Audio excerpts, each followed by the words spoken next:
ఈ వీడియోలో మీకు త్రిశూల మంత్ర సాధన గురించి తెలియజేస్తున్నాను. ఆ యొక్క త్రిశూలంతో మీరు మారణ ప్రయోగం, మోహన ప్రయోగం, ఉచ్చాటన ప్రయోగం, వశీకరణ ప్రయోగం, శాంతికరణ ప్రయోగం, విద్వేషణ ప్రయోగం, ఇన్ని రకాలైన ప్రయోగాలు చేయవచ్చును. అటువంటి పవర్ఫుల్ గల ఒక త్రిశూల మంత్రాన్ని ఈరోజు మీకు నేను తెలియజేస్తున్నాను అనమాట. అయితే ఈ యొక్క మంత్ర సాధన అనేది మనం ఏ విధంగా చేయాలి, దీనికి గల నియమాలు ఏమిటి అని తెలుసుకునే దానికి ముందు ఎవరైనా సరే కొత్త వాళ్ళు ఈ వీడియో చూస్తూ ఉంటే మన ఛానల్ని సబ్స్క్రైబ్ చేయండి, లైక్ చేయండి, షేర్ చేయండి. ఈ సాధన చేయాలనుకుంటున్నారో దీని గురించి నియమ నిబంధనలు అనేవి తెలుసుకోండి. అయితే సాధన అనేది మనం ఏ విధంగా చేయాలి అనుకుంటున్న వాళ్ళు వీడియో అనేది పూర్తిగా చూడండి, మీకు ఒక క్లారిటీ అనేది వచ్చింది. ఇది వచ్చేసి ఒక త్రిశూలానికి సంబంధించిన మంత్ర సాధన అన్నమాట. త్రిశూల అఘోరాల దగ్గర ప్రతి ఒక్కరి దగ్గర త్రిశూలం అనేది ఉండిద్ది. ఆ త్రిశూలం ఎందుకు ఉండిద్ది అనే దాని గురించి ఈ వీడియోలో మీకు చిన్న క్లారిటీ ఇస్తాను. దానివలన ప్రయోజనం ఏమిటి అనే దాని గురించి కూడా మీకు క్లారిటీ అనేది ఇస్తాను అనమాట. ఈ యొక్క త్రిశూలంతో మీరు వశీకరణ ప్రయోగం అనేది చేయవచ్చు. అంటే మీరు ఎవరినైతే వశీకరణ చేసుకోవాలనుకుంటున్నారో వాళ్ళు స్త్రీలు కానీ పురుషులు కానీ ఎవరైనా సరే వాళ్ళ ఫోటో అనేది మీ ముందు పెట్టుకొని ఈ యొక్క త్రిశూలాన్ని తీసుకొని మీరు ఈ యొక్క త్రిశూల మంత్రాన్ని 3 సార్లు చదివి ఆ ఫోటో మీద పెట్టినట్లయితే వాళ్ళు ఎవరైనా సరే మీకు వశం అవడం అనేది జరిగిద్ది. ఏ ప్రయోగం చేయవచ్చు అనమాట. అంటే ఎవరికైనా సరే చెడు ప్రయోగం జరిగి ఉన్నా సరే, లేకపోతే భూత ప్రేత పిశాచాలతో బాధపడుతున్న వాళ్ళు ఎవరైనా సరే వాళ్ళ దగ్గర కానీ వాళ్ళు మీ దగ్గర కానీ వచ్చినప్పుడు ఈ యొక్క త్రిశూలాన్ని తీసుకొని మీరు 3 సార్లు మంత్రం చదివి వాళ్ళ తలపైన పెట్టినట్లయితే వారి ఒంటిలో ఉన్న దుష్ట శక్తులన్నీ వెళ్ళిపోవడం అనేది జరిగింది. లేకపోతే వాళ్ళకి ఏదైనా చెడు ప్రయోగం జరిగి ఉన్నా సరే అవి మొత్తం పోవడం అనేది జరిగింది అన్నమాట. అదేవిధంగా మీకు అనేక రకాల చెప్పే కదా, మీకు ఎన్ని రకాలుగా అయితే ఈ యొక్క ప్రయోగం చేసుకోవచ్చు. విద్వేషణ, మారణ చాలా రకాలుగా ఉపయోగపడింది అన్నమాట. ఏం చేసినా సరే ముందు ఈ యొక్క మంత్రాన్ని సిద్ధి చేసి ఆ యొక్క త్రిశూలాన్ని మనం పొందాలన్నమాట. త్రిశూలాన్ని మనం మంత్రంతో సిద్ధి చేసుకోవాలి. సిద్ధి చేసుకున్న తర్వాత దానికి అతీతమైన శక్తి వచ్చింది. అప్పుడు మీరు ఏ ప్రయోగం చేయాలన్నా సరే ఆ యొక్క 3 సార్లు ఆ యొక్క త్రిశూలాన్ని మీ నుదుటిన ధరించి మా మంత్రం 3 సార్లు చదివేసి మీరు ఏ ప్రయోగం చేసినా అది ఆ యొక్క ప్రయోగం నుండి మీరు సురక్షిత పడతారన్నమాట. అంటే మీరు ఎదుటి వారి గురించి భూత భవిష్య వర్తమానం తెలుసుకోవాలి అనుకుంటున్న వాళ్ళు ఎవరైతే ఉంటారో చూసామో వాళ్ళు ఏం చేస్తారంటే ఈ యొక్క త్రిశూలాన్ని తీసేసి ఈ నుదుటిన పెట్టుకొని 3 సార్లు ఈ యొక్క మంత్రాన్ని చదివి మీరు వాళ్ళ గురించి ఆలోచన చేసినట్లయితే వాళ్ళ గురించి మీకు భూత భవిష్య వర్తమానం అనేది పూర్తిగా తెలిసిపోవడం అనేది జరిగింది అన్నమాట. వాళ్ళ గురించి మీరు జరిగేది జరగబోయేది మొత్తం చెప్పవచ్చును. అదేవిధంగా దేనికైనా సరే దీనికి దానికని చెప్పనండి, ఒక త్రిశూలం మీ చేతిలో ఉందంటే మీరు ప్రపంచాన్ని శాసించగలరు అన్నమాట. అటువంటి పవర్ఫుల్ గల త్రిశూల గురించి ఈరోజు మీకు నేను క్లారిటీ అనేది తెలియజేసింది. అందుకే ప్రతి ఒక్క అఘోరి దగ్గర త్రిశూలాన్ని పెట్టుకొని వాళ్ళు ప్రతిరోజు ఆ యొక్క త్రిశూల మంత్రాన్ని జపం చేస్తూ వాని ద్వారా వాళ్ళు అనేక రకాలైన మంత్ర ప్రయోగాలు అనేవి చేస్తూ ఉంటారు. మీకు కూడా నేను ఈరోజు నా ఒక పార్వతీదేవికి సంబంధించిన ఒక త్రిశూల మంత్రాన్ని ఏ విధంగా ఉపయోగించాలనే దాని గురించి మీకు చిన్న చిన్న క్లారిటీ అనేది ఇచ్చారన్నమాట. ఏం చేసినా సరే ఒక మంత్రాన్ని కానీ ఒక తంత్రాన్ని కానీ మనం మంచిగా ఉపయోగించుకున్నంత కాలం అది మనకి మన జీవితాన్ని ఒక మంచి స్థాయిలోకి తీసుకుని వెళ్తుంది. చెడుగా ఉపయోగించామంటే మన జీవితాన్ని మనమే పతనం చేసుకున్నట్లుగా ఉండేది. కాబట్టి నేను చెప్పానని మీరు వశీకరణలని, మారణ ప్రయోగాలు అనేటువంటి చేశారంటే మీ జీవితం అనేది మీరే కష్టాల్లోకి తెచ్చుకుంటారు. దానివల్ల మీకు మంచి జరగాలి అనుకున్న దాన్నే మీరు ఉపయోగించుకోలేక ఇది త్రిశూలాన్ని మీ నుదుటిన పెట్టి ఈ మంత్రం 3 సార్లు చదివినట్లే ఎదుటి వ్యక్తి గురించి మీరు తెలుసుకోవడం అనేది జరిగింది. అదేవిధంగా ఇద్దరు వ్యక్తులు ఫోటోలు పెట్టేస్తే వీళ్ళిద్దరి మధ్య గొడవలు జరగాలన్నా కూడా ఈ యొక్క త్రిశూలాన్ని పెట్టేసి మీరు ఆ ఫోటో మీద ఈ ఫోటో మీద త్రిశూలం పెట్టి యొక్క మంత్రం చదివినట్లయితే వాళ్ళిద్దరి మధ్య గొడవలు జరగడం జరిగింది.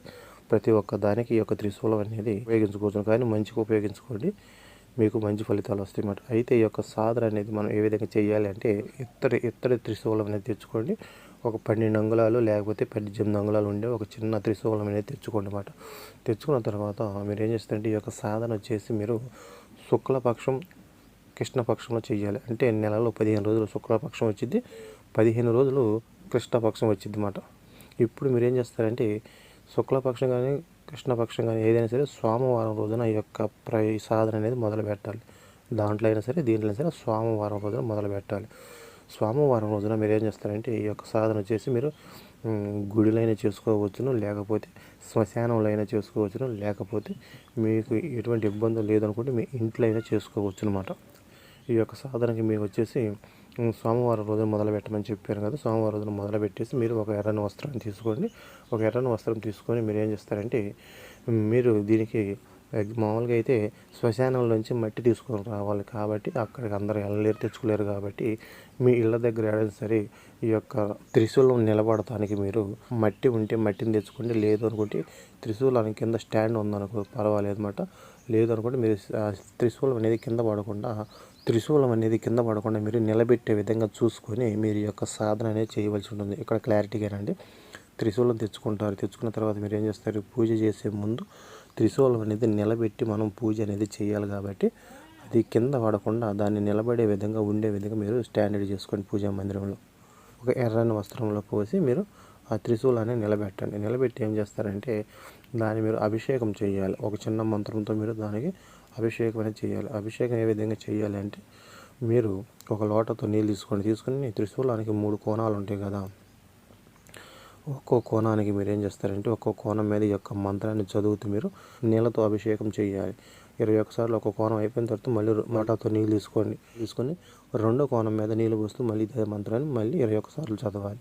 మళ్ళీ లోటాతో నీళ్ళు తీసుకొని మళ్ళీ అప్పుడు మూడో కోణం అంటే మధ్యలో ఉండేది దాని మీద మీరు నీళ్ళు పోస్తూ ఈ యొక్క మంత్రాన్ని 3 సార్లు అంటే 21 సార్లు చదివి మీరు అభిషేకం అనేది చేయాలి. ఆ మంత్రం వచ్చేసి వీడియో మీద ఇస్తాను.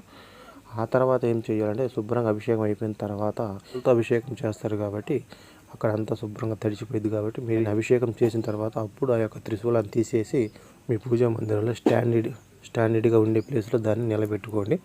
నిలబెట్టిన తర్వాత దానికి త్రిశూలానికి 3 కోణాల మీద బొట్టు పెట్టండి. బొట్టు పెట్టేసి ఏం చేస్తారంటే ఇప్పుడు మీకు ఒక రుద్రాక్ష మాల అనేది కావాలి.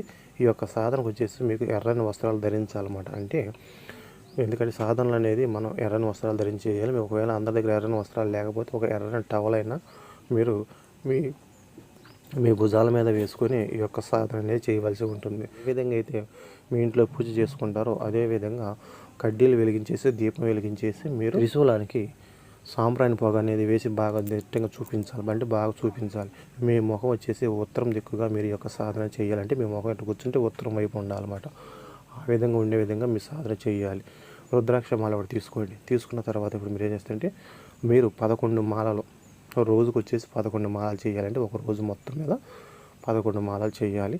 అది ఎప్పుడు చేయాలంటే సాయంత్రం పూట మీరు 8 నుండి 12 గంటల లోపల చేయాలన్నమాట. ఒకవేళ 11 మాలలు అంటే 1000 దాటితే కాబట్టి అంత టైం మాకు లేదనుకున్నాను 6 గంటల నుంచి మొదలు పెట్టండి.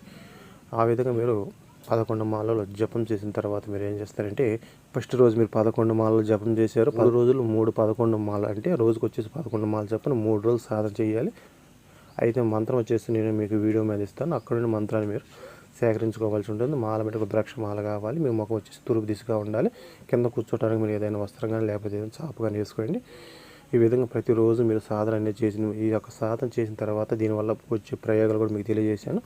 అయితే దీనికి ఎటువంటి దీనికి రక్షణ కవచ మంత్రాలు కానీ సురక్ష కవచాల మంత్రాలు కానీ ఎటువంటి అవసరం లేదు. మీకు ఇంకా ఏదైనా డౌట్గా ఉంటే కింద కామెంట్స్లో నాకు తెలియజేయండి. గురించి మీకు నేను పూర్తిగా తెలియజేయడం అనేది జరిగిద్ది అన్నమాట.